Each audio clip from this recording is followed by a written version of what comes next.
नमस्कार बच्चों। आज हम सूरदास के पद में से दूसरे पद के बारे में चर्चा करेंगे। तो देखते हैं। मन की मन ही मांझ रही, कहिए जाई कौन पे उद्धो, नाही परत कही। अवधि आधार आस आवन की, तन मन बिथा सही।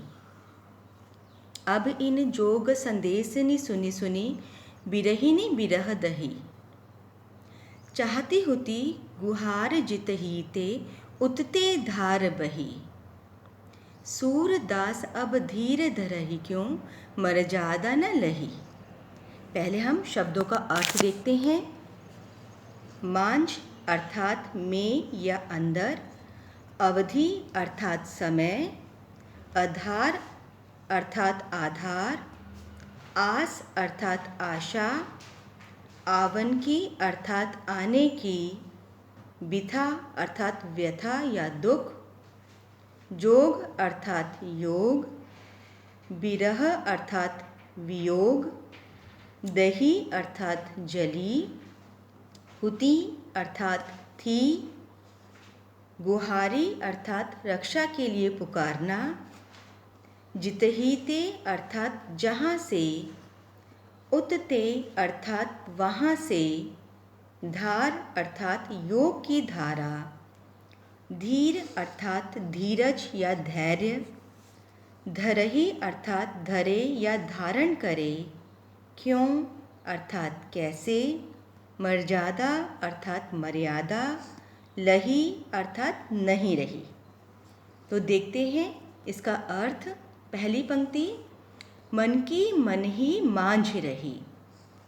इस पंक्ति में गोपियाँ विरह को सहती हुई कृष्ण के मित्र उद्धव को उल्हाना देती हुई कहती हैं, हे उद्धव, हमारे मन की बात मन में ही रह गई। दूसरी पंक्ति देखिए, कहिए जाए कौन पे उद्धो, नाही परत कही। गोपियाँ कहती हैं, अब हम अपने मन की व्यथा किससे जाकर कहें, अब हमसे कहते नहीं बनता। गोपियों का कहने का तात्पर्य है, हमें कृष्ण से प्रेम नहीं मिला, न ही उसके अभाव में हम अपना भाव किसी और से व्यक्त कर सकती हैं। अब तुम ही बताओ, हम अपनी यह व्यथा किसे जाके कहें। प्रेम की पीड़ा को कहा भी नहीं जा सकता। अगली पंक्ति देखिए, अवधि आधार आस आवन की, तन मन बिथा सही। गोपियाँ कहती हैं, अब तक कृष्ण के आने की अवधि को अपना प्राणों का आधार बनाए हुए थी हम लोग। इस आशा में हम तन और मन की व्यथा सहन कर रही थी। अर्थात हम तो श्री कृष्ण की प्रतीक्षा की आशा में अपना जीवन जी रही थी और शारीरिक और मानसिक पीड़ा को सहन कर रही थी। अगली पंक्ति देखिए, अब इस जोग संदेशनि सुनी सुनी, बिरहिनी बिरह दही। गोपियाँ कहती हैं, परंतु अब हमारे सामने ये योग संदेश है, जिसे सुन सुनकर हमारी विरह व्यथा और भी भड़क उठी है। अर्थात योग संदेश को सुन सुनकर यह विरह वेदना और भी अधिक बढ़ गई है।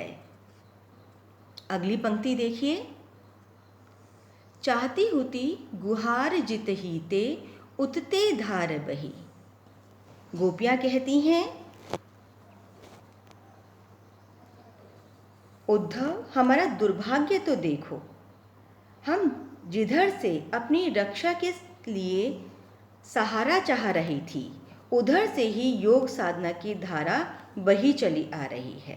अर्थात हम चाह रही थी कि श्री कृष्ण हमसे आकर मिलेंगे और हमारी प्रेम भावना को संतुष्ट करेंगे, परंतु उन्होंने तो उल्टे हमारे लिए योग संदेश का सिद्धांत भेज दिया, जो हमें सदा सदा के लिए श्री कृष्ण से दूर करना चाहता है।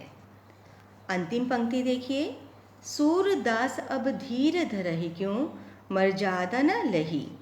सूरदास जी गोपियों के माध्यम से कह रहे हैं।